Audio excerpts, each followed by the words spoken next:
Study IQ IAS। अब तैयारी हुई affordable. How Britishers gifted Tibet to China. Effects of Russophobia. Welcome to study IQ। मेरा नाम है आदेश सिंह।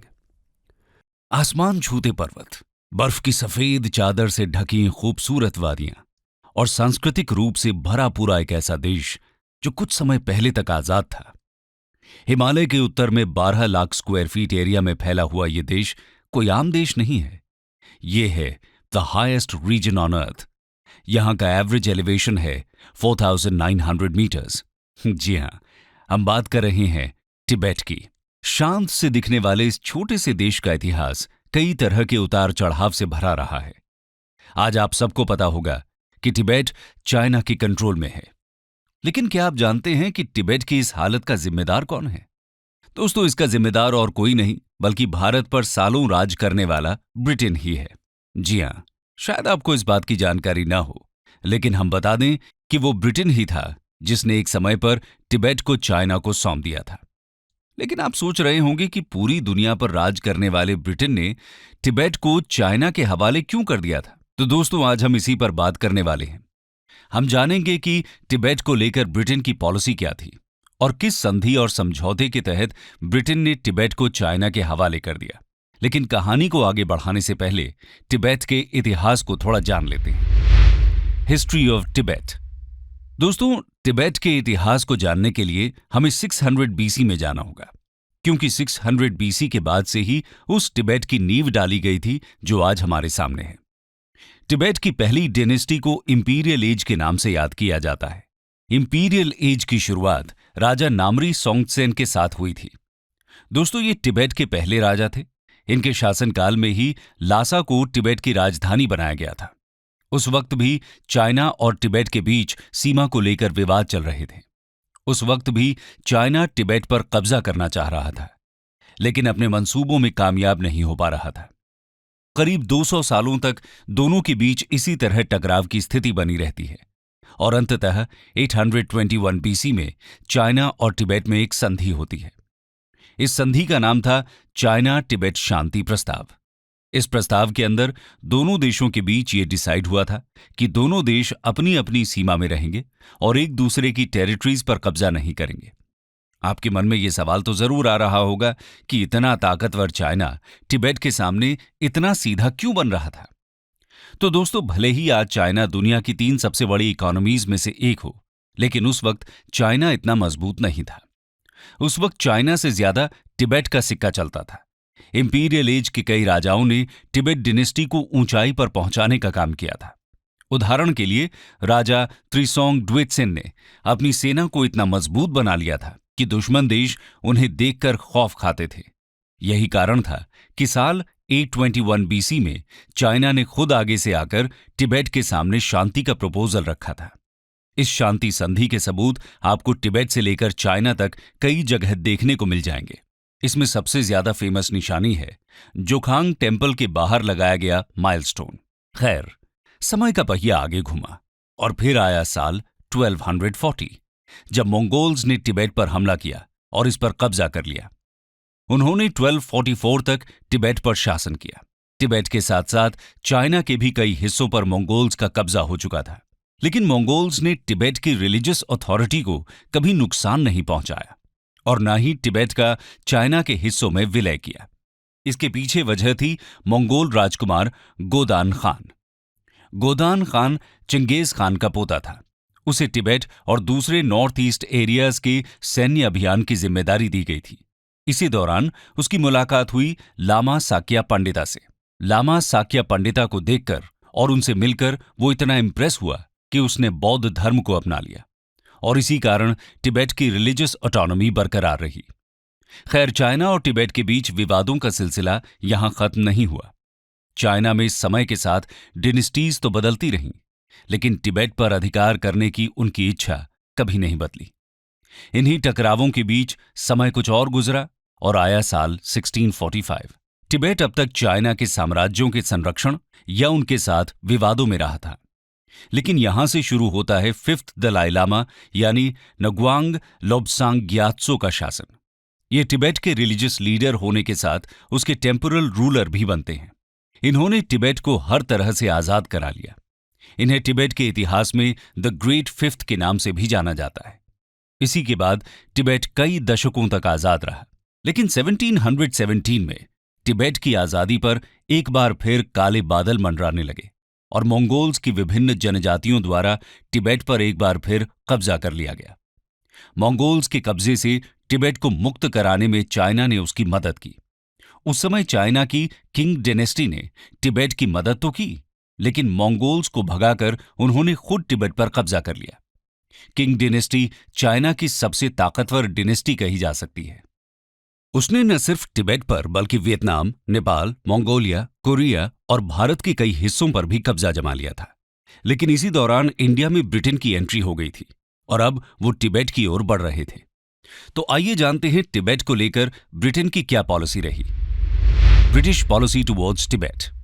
अपनी नॉर्थ ईस्ट फ्रंटियर पॉलिसी के तहत ब्रिटिशर्स ने तिब्बत से रिलेशंस बनाने शुरू किए।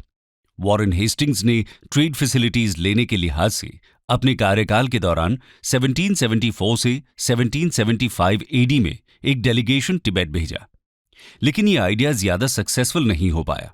इसके बाद एक लंबे समय तक ब्रिटिशर्स और तिब्बत के बीच कुछ खास संबंध नहीं रहा। हाँ, ब्रिटिशर्स का इंटरेस्ट तिब्बत में हमेशा ही बना रहा और इसका मुख्य कारण तिब्बत को चाइना और सेंट्रल एशिया के लिए एक ट्रेड रूट के रूप में देखा जाना था। इसके बाद वाइसरॉय लॉर्ड कर्जन के समय लासा में रशियन इन्फ्लुएंस बढ़ने लगा था। तिब्बत में रशियन आर्म्स और एम्यूनिशंस आने की रिपोर्ट्स आ रही थी, जो कर्जन के लिए चिंता की बात थी। ब्रिटिश एडमिनिस्ट्रेशन को डर सताने लगा था कि रशिया तिब्बत पर डोमिनेंस एस्टैब्लिश करके न सिर्फ चाइना को अपने इन्फ्लुएंस में ले सकता है, बल्कि ब्रिटिशर्स के इंडियन एम्पायर के लिए भी खतरा बन सकता है। रशियन इन्फ्लुएंस को काउंटर करने के लिए कर्जन कर्नल यंग हस्बैंड के नेतृत्व में एक गुरखा कंटिंजेंट को तिब्बत के साथ अग्रीमेंट करने के लिए भेज देते हैं। कहा जाता है कि ये एक ट्रेड डेलीगेशन था, लेकिन असल में ये एक मिलिट्री एक्सपीडिशन ही था। कर्नल यंग हस्बैंड जुलाई 1903 में खाम्बाजोंग पहुंच जाते हैं, लेकिन तिब्बतन्स नेगोशिएट करने से इनकार कर देते हैं और नॉन वायलेंट तरीके से विरोध शुरू करते हैं।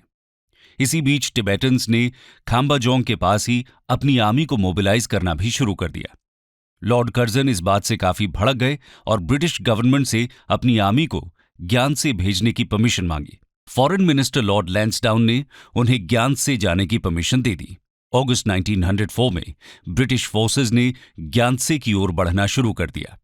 इस तरह ब्रिटिश और तिब्बत फोर्सेज एक दूसरे के आमने सामने आ चुके थे। इस दौरान तिब्बतन आर्मीज के पास न तो अच्छे वेपन्स थे और न ही कोई उन्हें लीड करने वाला अच्छा कमांडर। इसीलिए कुछ समय बाद ही तिब्बतन आर्मी बुरी तरह हार गई। तिब्बतन्स के लगभग 700 सैनिक मारे गए, जबकि इस टकराव में ब्रिटिश सेना का एक भी सिपाही नहीं मरा। इस जीत के बाद ज्ञानसे पर ब्रिटिश का अधिकार हो गया, लेकिन इतना सब होने पर भी तिब्बतन्स ने संधि करने से मना कर दिया, जिसके बाद यंग हस्बैंड की लीडरशिप में ब्रिटिश आर्मी तिब्बत आर्मी को हराते हुए तिब्बत की सबसे पवित्र जगह लासा में जा घुसी।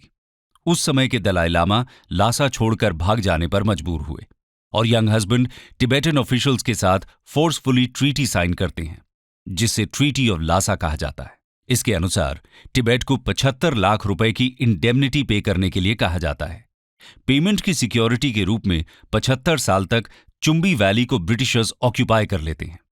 इसके साथ ही यातुंग, ज्ञानसे और गाटोक में ट्रेड मार्ट्स ओपन करने के लिए भी कहा जाता है। इसके अलावा तिब्बत रेलवेज, रोड या टेलीग्राफ के लिए किसी भी फॉरेन स्टेट को कोई कंसेशन नहीं दे सकता था। सिर्फ ग्रेट ब्रिटेन को तिब्बत के फॉरेन अफेयर्स में कुछ कंट्रोल दिया जाता है। संधि की शर्तें बहुत कठिन थी, इसलिए रशिया सरकार ने तिब्बत का सपोर्ट करते हुए इस संधि का विरोध किया। ब्रिटिश एडमिनिस्ट्रेशन समझ गई कि अगर वो अपनी कंडीशंस पर अटल रहे तो रशिया के साथ उनका सीधा टकराव हो सकता है। ऐसे में उन्होंने ट्रीटी के प्रोविजंस को रिवाइज करना सही समझा। नए प्रोविजंस के अनुसार कॉम्पेंसेशन अमाउंट को 75 लाख से कम करके 25 लाख कर दिया गया और ये डिसाइड हुआ कि एनुअल इंस्टॉलमेंट पूरा होने के बाद ब्रिटिश फोर्सेस को चुंबी वैली से वापस बुला लिया जाएगा। इसके साथ ही ज्ञानसे के ब्रिटिश एजेंट को लासा जाने की परमिशन नहीं थी। संधि की शर्तें भले ही सरल कर दी गई हों, लेकिन कहीं न कहीं रशिया ब्रिटेन के लिए लंबे समय तक तिब्बत जैसे दुर्गम क्षेत्र पर फोर्सफुली अपना कंट्रोल बनाए रखना पॉसिबल नहीं था। लेकिन रशिया को तिब्बत से दूर रखना भी जरूरी था। ऐसी स्थिति में इस संधि के 2 साल बाद ही ब्रिटेन ने चाइना के साथ एक कन्वेंशन किया, जिसमें उन्होंने ये वादा किया कि वो चाइना से एक कॉम्पनसेशन अमाउंट के बदले तिब्बत से जुड़े मामलों में इंटरफेयर करना बंद कर देंगे। यानी हम कह सकते हैं कि कहीं न कहीं ब्रिटेन ने रूसोफोबिया के चलते तिब्बत का कंट्रोल चाइना के हाथों में सौंपने की शुरुआत कर दी। इसके बाद ब्रिटेन, चाइना और तिब्बत के रिश्तों में अगला इंपॉर्टेंट मोड़ आता है 1911 के समय। आइए जानते हैं वो क्या था। शिमला अग्रीमेंट। जैसा कि आप जानते ही होंगे कि 1911 में डॉक्टर सन यत सेन की लीडरशिप में चाइना में एक क्रांति होती है। इससे चाइना में अराजकता का माहौल बनता है, जिसका फायदा उठाते हुए तिब्बत चाइनीज सोल्जर्स को अपने यहां से खदेड़ने में सफल रहता है। यानी कि तिब्बत अपने ऊपर से चाइनीज इन्फ्लुएंस को खत्म करने लगता है। इसके बाद चाइना द्वारा तिब्बत पर फिर से अधिकार करने की सभी कोशिशें असफल साबित होती हैं। ये बात ब्रिटेन के लिए भी खतरा थी, क्योंकि तिब्बत पर चाइनीज इन्फ्लुएंस कम होने का मतलब था उस पर फिर से रशियन डोमिनेंस की संभावना होना। चाइना तो उस समय कहीं ना कहीं ब्रिटेन के ही डोमिनेंस में था और इसीलिए तिब्बत पर चाइनीज डोमिनेंस बने रहना ही ब्रिटिशर्स की प्रेफरेंस थी। इसी को ध्यान में रखते हुए ब्रिटेन ने चाइना और तिब्बत के रिप्रेजेंटेटिव्स की एक बैठक 1914 में शिमला में बुलाई। इस बैठक में तिब्बत पर चाइना के प्रभुत्व को स्वीकार किया गया। हालांकि तिब्बत को 2 भागों में बांट दिया गया, एक आउटर तिब्बत और दूसरा इनर तिब्बत, जिसकी सीमा चाइना से लगी हुई थी। आउटर तिब्बत की इंडिपेंडेंस को मान लिया गया और इनर तिब्बत पर चाइना का डोमिनेंस एस्टैब्लिश किया गया। आप यहां सोच रहे होंगे कि तिब्बत के प्रतिनिधियों ने यह सब स्वीकार क्यों कर लिया। तो दोस्तों, तिब्बत चाइना में फैले कियोस का फायदा उठाकर उसके डोमिनेंस को तो काउंटर कर सकता था, लेकिन ब्रिटेन से सीधे टक्कर लेना उसके लिए पॉसिबल नहीं था। जैसा कि हम पहले देख भी चुके हैं, मिलिट्री स्टैंड ऑफ के केस में तिब्बत ब्रिटिश आर्मी से बुरी तरह पराजित हो चुका था। इसीलिए उसके पास यहां ब्रिटेन की शर्त मानने के अलावा और कोई विकल्प नहीं था। और इस तरह एक बार फिर ब्रिटेन ने रूसोफोबिया के कारण और अपने सेल्फ इंटरेस्ट के लिए चाइना को तिब्बत उपहार स्वरूप दे दिया। कंक्लूजन। दोस्तों, जैसा कि हम सब जानते ही हैं, ब्रिटेन की इस पॉलिसी का प्रभाव तिब्बत पर कितना ज्यादा हुआ। ब्रिटेन द्वारा भारत छोड़कर जाने के बाद भी उसकी इन पॉलिसीज का दंश सबकॉन्टिनेंट आज तक झेल रहा है। 1950s में चाइना ने मिलिट्री कार्रवाई के जरिए पूरे तिब्बत पर अपना आधिपत्य जमा लिया।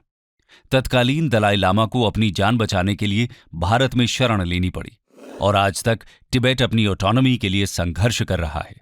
और भारत द्वारा दलाई लामा को शरण दिए जाने से चाइना के साथ उसके संबंध भी प्रभावित हुए। रशिया और ब्रिटेन के आपसी कंपटीशन के चलते एक रिच हेरिटेज और कल्चर वाले देश ने अपनी ऑटोनॉमी खो दी और आज तक चाइनीज डोमिनेंस से खुद को निकाल नहीं पा रहा है। स्टडी IQ IAS अब तैयारी हुई अफोर्डेबल।